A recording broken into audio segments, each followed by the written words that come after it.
Fasten your seatbelts, hold on tight. You're in for one crazy ride tonight on the Josh Nolan Full Throttle Racing Show. Hashtag one on Facebook. Ladies and gentlemen, fasten your seatbelts, hold on tight. You're in for one crazy and epically insane ride tonight on the Josh Nolan Full Throttle Racing Show. Hashtag one on YouTube. Tonight we have with us Mr. John Berg. Please welcome to the show, Mr. John Berg. Welcome, Mr. John Berg. Thank you very much. It's good to be on here. Yes. So, John, let's talk about your racing career. Where did this awesome journey begin for you? I think I kind of have to rewind everything back to about 2008. A couple of coworkers of mine invited me to go with them to a race over at Adams County Speedway in Corning, Iowa. And that night it was a USMTS special they had going on there. And Kenny Wallace happened to be one of the drivers over there. And ever since that night, I've always tried to get over to Adams County Speedway whenever I can. And then in 2012, I got my first pit crew experience with one of the track champions over there in the stock car division, Scuba Steve Churchill. Got to pick and be on his pit for a race there. And then in 2013, I got the fortunate opportunity to be a full-time crew member for now Hall of Famer at the track, Paul Glendenning, when they were still running late models over there from 2013 to 2016. And we managed to be with him when he picked up two of his three track championships over at ACS. Yes, in 2015 and 2016. And then during that 2016 season, they introduced the compact class there. It originally started out, it was just going to be a once a month deal, but it was still going to be 4 points. But then the class started to grow a little bit, so they decided to make them a full-time class the rest of the way. And for years, I've been wanting to get into racing, but just could not find a class that I could be able to afford to get into. And then I started taking a little closer at this compact class, and I figured, you know what? Very little money, no experience. Let's give this a try. So we picked up a car from a guy over by the Wall Lake area, Riley Payson. He had a car for sale, bought it off of him.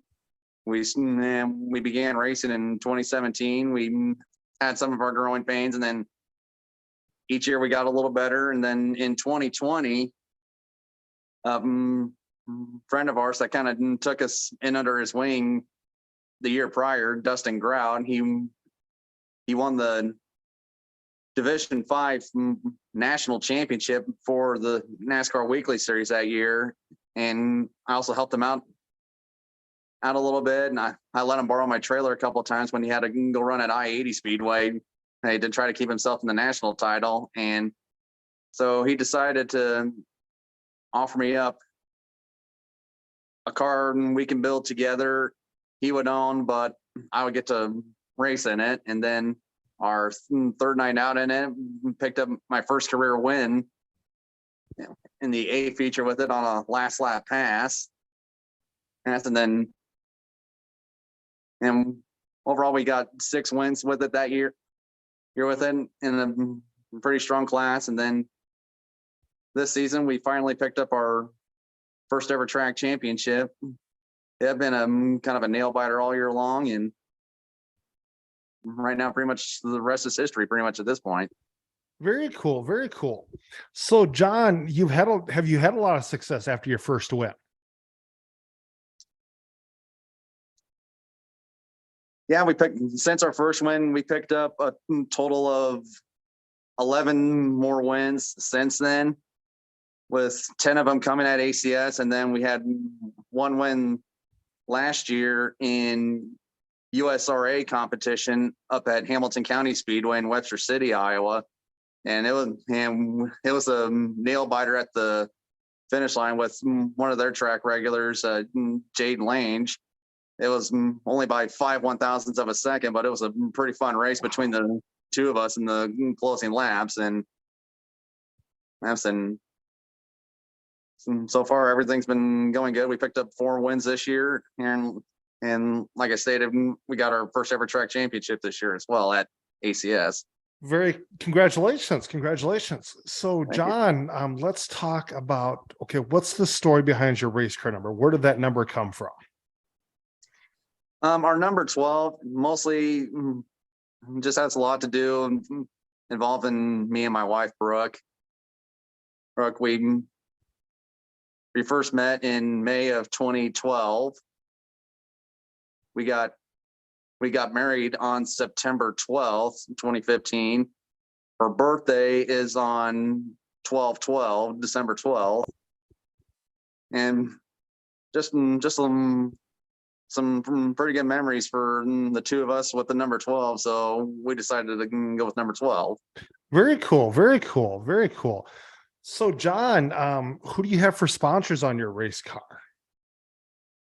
Just a bunch of great people, and no matter how big or small they help out, they are all just great people, and we can never thank them enough, especially with the way this year's went. I can never thank these people enough. We got my family, Berg Family Farms, my wife's family, the McIntosh family, the Haley and Doolittle families. They helped us out a lot when getting this race car built, and we've helped them out a little bit with their car. They ran along with us the last 2 years actually, and they were, I would say, pretty much good teammates to have, and especially they were also able to finish off their year on a high note, as well as my teammate for this year, Jeff Doolittle, picked up his very first ever feature win in the Napa Auto Parts tradition, and to close out the season out there. So we were pretty excited for him. Some of our other sponsors, Glendenny Motor Company, that Paul and his crew at the GM and Chrysler dealership in Mount Air. We've known them for 10 years, and they've been with us since day one when we started racing, and can't thank them enough for their support. Lennox Family Hardware in Lennox, Iowa. NRB Diesel, Hewlett & Son Auto Salvage, Ellis Poor Real Estate, Creston Animal Rescue Efforts, Wicked Ways Design and Fabrication. Those are the guys that built the roll cage in our car this year. Very cool.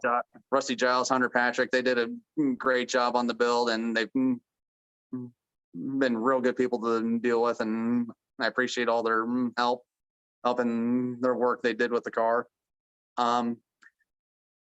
Make sure I don't forget anybody here. Dr. Payday. Let's see. Demon Decals, Damon Richards and their team. They did a great wrap on the car at the beginning of the year. And I mean, of course, it's got some dings and tire rubs on it now, but they still did a great job with the wrap. And there's just so many great people that helped us out during the year. Like I said, Jeff Doolittle, his wife Lacey, Andy Haley, his wife Gabby, and of course I can never thank enough my wife Brooke for being with us each and every season through the good days and the bad days, and I can't thank her enough for her support. Well, that's pretty awesome there, John. Are you still looking for sponsors for your racing team? Oh, absolutely. Our door's always open. And we always like to help businesses try to get their word out for them, and always try to help out. And pretty much the majority of our sponsors are small local businesses, and it's kind of cheap advertisement to help get their names out and I'm sure they're just as happy with the way our year went as just as we did. So we always like to help each other out one way or another. Yes. So if there's any going to be anybody out here watching this racing show with me and Mr. John Berg, and you want to help him out, feel free to call or message or call John Berg to line up some sponsorship because John would appreciate the sponsorship as John gets further in his racing career. So John, let's talk about, who do you have on your racing crew? It's pretty much just those same people that we named off, that I named off earlier. My wife. Right now, mainly it's just my wife Brooke and Jeff and Lacey Doolittle, Andy and Gabby Haley. We try our best to help each other out any way we can, whether if it's on their car or my car, or if I have trouble on race night with mine, or if they have trouble on race night with theirs. We just try our level best to help each other out. Okay. So John, where do you see yourself in 5 years with your racing career?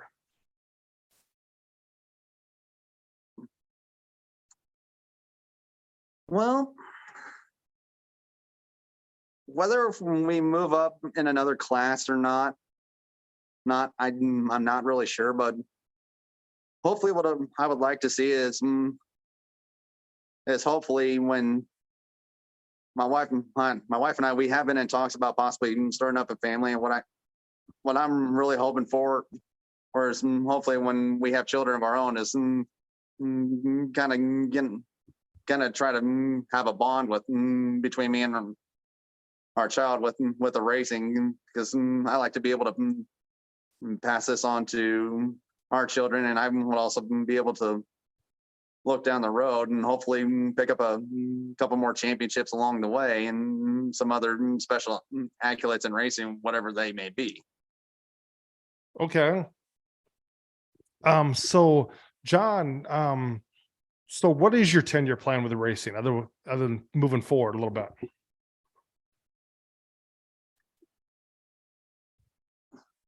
Well, for next season, we're still doing some discussion of what our plans would be for definite sure. Hopefully one of those plans is to defend our track championship at ACS, and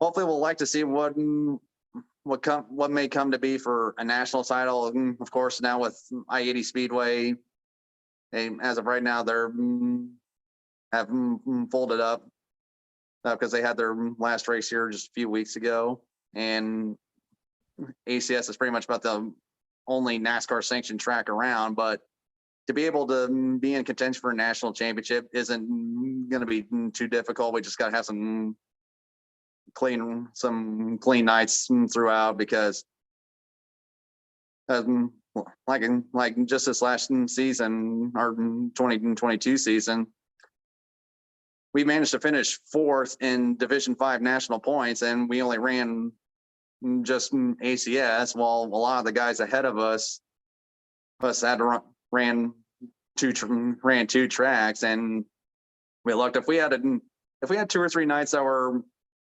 a little bit better finishes, and I think we definitely could have had a run for the money for the national title. But in all honesty, regardless, I'm still happy with our top 5 finish in national points. So maybe we'll see how this year 2023 goes as far as the national title, because I'd like to be able to see if there's any way we could try to nail one of those down. Okay, let's go and do your racing career a little bit further here now. When you're out there racing and you're getting strapped into your race car, what helps get you psyched up and motivated to go out there and race?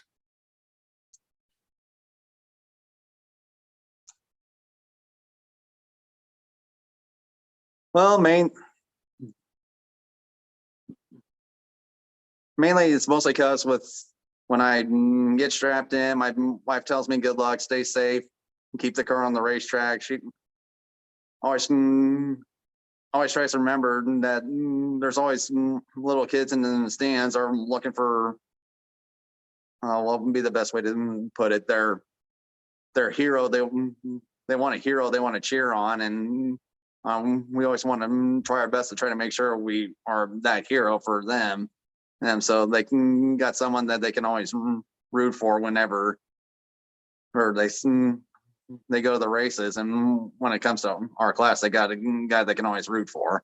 Oh, yes, yes, yes. So, John, what is the worst thing you've had happen to you as a race car driver?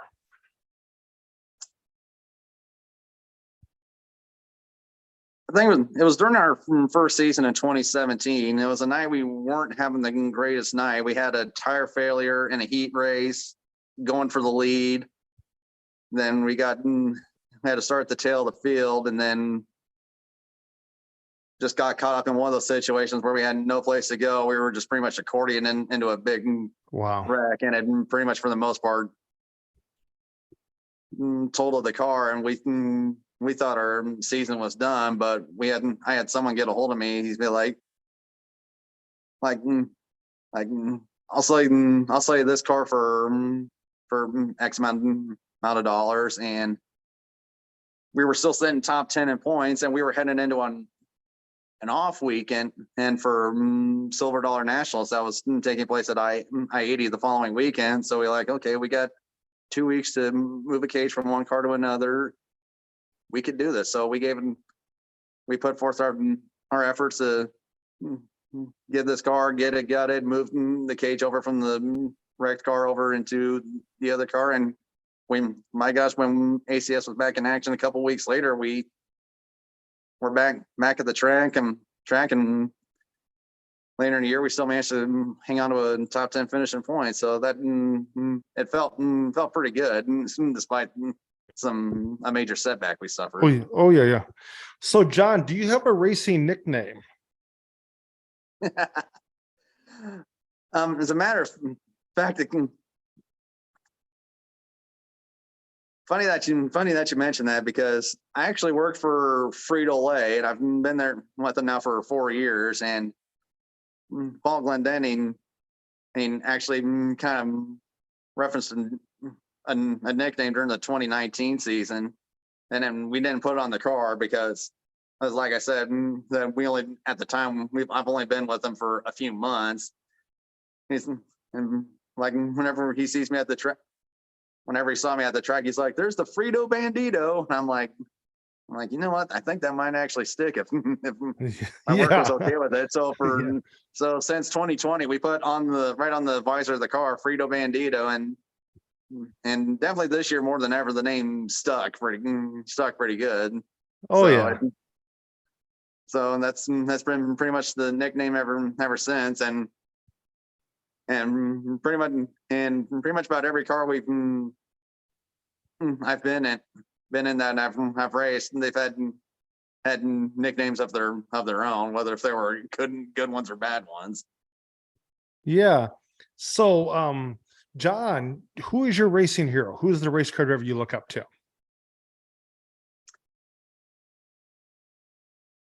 On a local level, well, I learned a lot from Glendenning and another racing buddy of his that he's raced for 30 plus years, a guy by the name of John Hampel. His family used to run ACS from the early 80s to the late 2000s. And then just from watching them turn laps over there, I learned quite a bit on a racing standpoint. And even when I was pitting for Glendenning, and he and Hampel actually pitted next to each other every time the two of them would be at the track and racing. And I just learned a lot from them. And on a national level, my favorite driver growing up was Dale Jarrett. I've always liked DJ and his racing style and his down to earth takes on everything. Those were 3 drivers I've always kind of looked up to. Very cool. Very cool. Very cool. Times. So, John, what is your home racetrack you race on? Adams County Speedway, since it's only about a half hour drive from where I'm at. And this year I've tried out a couple different tracks this year for the fun of it. I tried out Stewart Speedway this year with a buddy of mine's car that actually lives just a few blocks from us. And unfortunately, we got plagued with electrical gremlins the whole night, so didn't really get a whole lot of laps turned out there. But a couple months ago, me and my teammates, we went up to Clay County Speedway up in Spencer, Iowa, during their county fair, and went right. We went and raced up there. It was definitely a little bit of an experience up there, especially on that North Iowa clay. I got told when we got up there that North Iowa clay slicks quick, and they were not kidding about that, because it was two different animals between hot laps heats and when it came feature time for us, because Oh yeah. I knew it was going to be slick, but I was actually shocked at how slick it really was when it came for a feature. But pulled out a second place finish up there in a pretty tough class of compacts up there, so I was pretty pleased with that. And I was at that track once this year. I was out there for the I can't remember what the name of the race was, but they have a great big IMCA tour that comes through there, and I can't think of what it is. But yeah. Oh, the Midwest Madness tour. I was up there for one of the Midwest Madness tour race. Oh, okay. Yeah. Yeah. So John, now let's talk within your racing career. Let's talk about who are some of your friends at the racetrack? We got a pretty decent amount of friends that we talk that we'll sometimes talk to when we have some time to fiddle dink around. One of our friends, Bobby Key, we used to race against each other in the compacts, and then a couple years ago he moved up to hobbies, and he's always coming over in our pits, whether he needed a new battery for his race receiver, or if he wanted to borrow some Gorilla tape off of us. And he once in a while he'll still give me grief over how tough that Gorilla tape is to come off the car. And I said, hey, that stuff works. Yeah, it does. It does. But yeah, there's just a lot of great people over there. I'll try to talk with once in a while over there. Brian Van Osdale, one of the guys that we competed with, pretty much the guy that we were battling with for the track championship. We always try to talk to each other every weekend, and the two of us had put on a pretty great show. Pretty much about most of the guys in the compact class, as we always talk with, and there's some other great drivers we may say hi to each other, whether if it's at the track or away from the track. And guys like modified driver Jeff Wiggins, he's known as Candyman, basically because he runs the Southern Iowa vending down in this area. Tom Myers, veteran hobby stock driver. David Weed, another veteran hobby stock driver. Like I said, Scuba Stephen Churchill, he runs the Napa store down here in Creston, and just an endless amount of names of drivers that we would talk with once in a while, and just some great people. Okay. So John, when you're at the racetrack, what do you like to eat at the racetrack? For the longest time I've always would try to get a cheeseburger, and I was always get a lot of grief from my wife about it, or whenever the Glendenny's are there for one of the Malvern Bank late model specials they would have over there. I would get some grief on that. But this year was really different, and during race time, I really never got that hungry till at least our race is over, and just pick it out whatever seemed good at the pit check down there, whether it was like a hot dog or burger or just a little basket of fries. Okay. So John, when you're away from the racetrack, what's your favorite restaurant to eat at? Boy,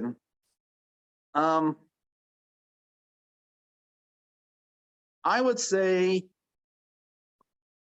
there's a couple different bar places here in town that does some pretty good food. One of them is Mario's Sports Bar and Grill, and another place is it's actually a newer bar, but the owners of the facility of the place has had his name in the business for quite a while.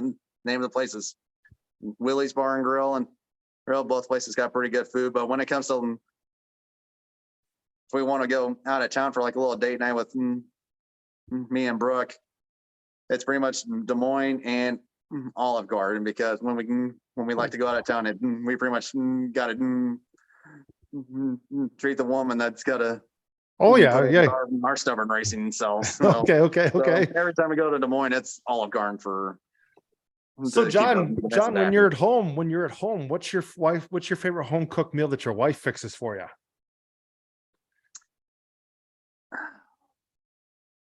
It's mainly with my wife. She does more of the sweets and stuffs, but when it comes to like making dinners, it's more so on my end, and sometimes it's mainly like pasta. That when I can do some cooking, but like I said, with my wife, it's usually sweets, and I'm not too terribly picky when it comes to sweets, like whether if it's cookies or cherry pie or what have you. Okay. So John, do you have anything out there you want to say to the kids to help get them in a race car and adults?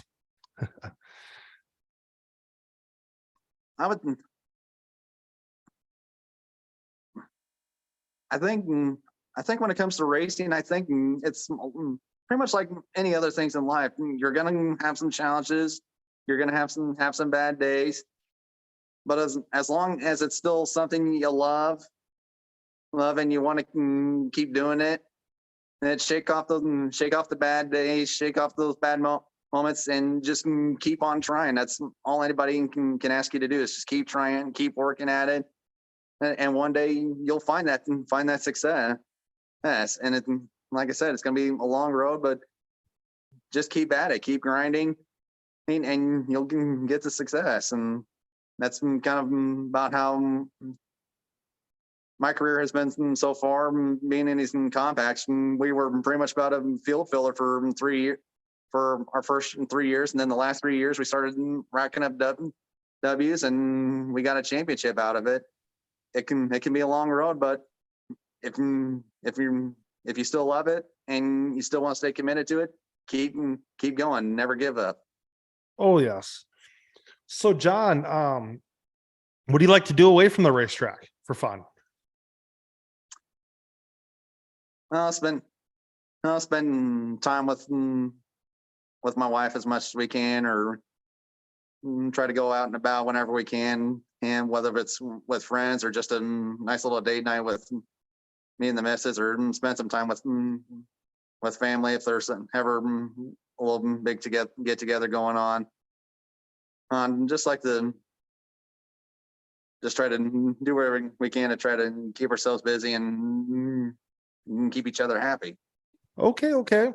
So John, I'm going to turn the mic over to you now. You can ask me some questions if you would like. Okay. All righty. What got you interested in motorsports? It's something I grew up with, John. I have a little bit of autism and I have a learning disability, and that's the sport I gravitated towards when I was younger. I just, everybody was into like baseball and football and stuff like that. And I was like, I like something with a motor, 4 tires in a motor, 2 engines, 2 tires in a motor, whatever gets going. Okay.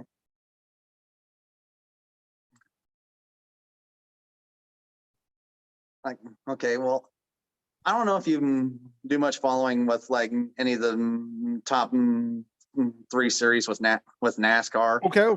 Yeah. If you were to pick one track that you would go to watch races for the rest of your life, what track would that be and why? I have 2 tracks and they're an equal tie. I'm going to say Daytona and Talladega because I love the 190 mile an hour drafting, that game. I love that game. And speaking of that, actually in September, my wife and I actually went to our very first NASCAR race, actually down at Kansas Speedway. Oh boy. We were actually celebrating our anniversary down there, and we were originally going to go over to I-70 Speedway for an SLMR race because then Glendanian and a couple other people I know was going to be participating in that event, but unfortunately it got rained out. And it was actually a last minute decision. I'm like, well, there's actually some seats available. So you want to just go watch the cup race over at Kansas Speedway? And she's like, sure. So we found there was still some tickets available cheap. And we just went there. If I were to pick, I would pick Darlington. That's a good choice. That is a very good choice. I give you that.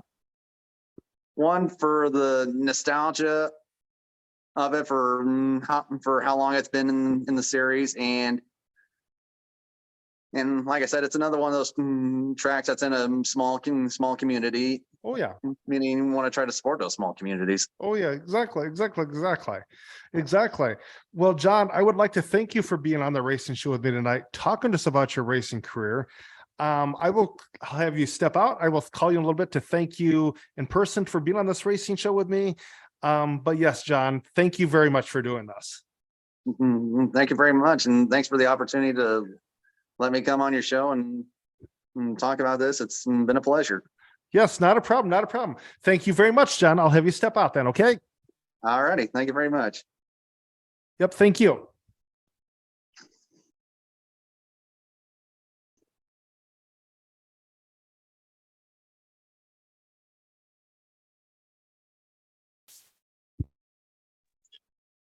Let's get a little racing news update out of the road here.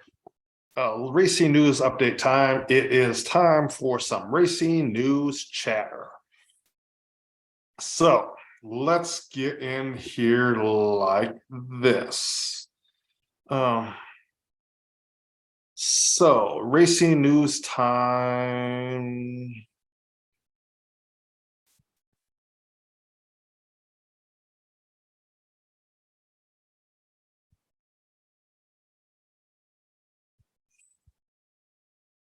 My let's go over here like this instead. Do do do do do do do do do do do do do do do.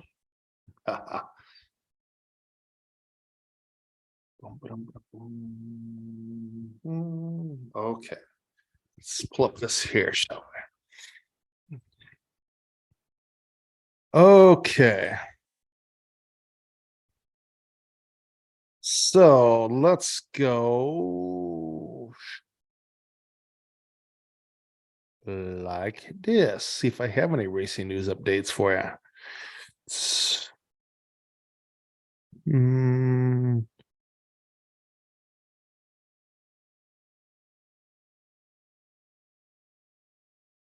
Okay, nothing really to talk about racing wise here on the racing news. But yeah, definitely, going into next year, it's going to be quite interesting to see what's all going on in the racing world going into next year.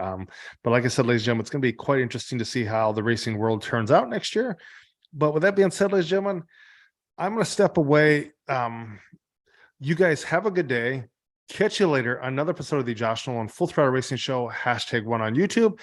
If you get a chance to, if you want to email, you want to sponsor my racing show or be on my racing show, feel free to email me at jjnolan151@gmail.com, or you can call or text me at 712-209-7138. Also, ladies and gentlemen, go hit the like, subscribe, and hit that notification button on the Josh Nolan Full Throttle Racing Show. Press like on the Josh Nolan Full Throttle Racing Show, #1 on Facebook for all your racing news updates. And also, ladies and gentlemen, I would like to thank my sponsors, Manning Motorsports, and also New England Hemophilia Association. But with that being said, ladies and gentlemen, you guys have a good day. Catch you later. Another episode of the Josh Nolan Full Throttle Racing Show, #1 on YouTube.